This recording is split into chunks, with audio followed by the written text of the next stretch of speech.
السلام علیکم ورحمۃ اللہ وبرکاتہ۔ یہ حدیث پڑھوں گا کہ باب جنت کا دروازہ سب سے پہلے کون کھلوائے گا۔ آئیے حدیث سماعت فرمائیں۔ عن انس بن مالک رضی اللہ تعالی عنہ قال قال رسول اللہ صلی اللہ علیہ وآلہ وسلم آتی باب الجنت یوم القیامت فاستفتحوا فیقول الخازن من انت فاقول محمد صلی اللہ علیہ وآلہ وسلم فیقول بک امرت لا افتح لأحد قبلک۔ آئیے اس حدیث کا ترجمہ سماعت فرمائیں۔ رسول اللہ صلی اللہ علیہ وآلہ وسلم نے ارشاد فرمایا، میں قیامت کے دن جنت کے دروازے پر آؤں گا اور دروازہ کھلواؤں گا۔ جنت کا دربان پوچھے گا آپ کون ہیں؟ میں جواب دوں گا محمد صلی اللہ علیہ وآلہ وسلم۔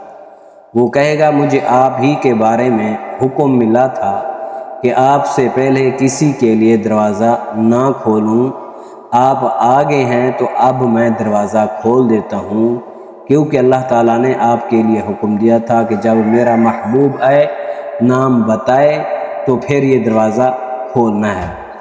یہ جو حدیث ہے مسلم شریف کے اندر موجود ہے، کتاب الایمان باب فی قول النبی صلی اللہ علیہ وآلہ وسلم، اس کا جو نمبر ہے 486۔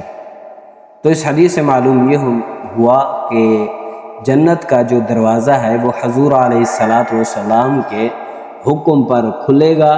پھر سب سے پہلے میرے آقا امام الانبیاء حضور علیہ السلام تشریف لے جائیں گے، پھر اس کے بعد حضور علیہ السلام کی امت داخل ہوگی، اس امت میں ہم بھی انشاءاللہ گناہگار داخل ہو جائیں گے جنت میں۔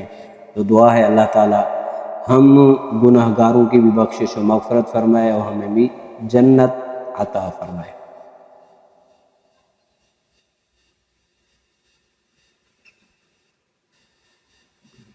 تو ماشاءاللہ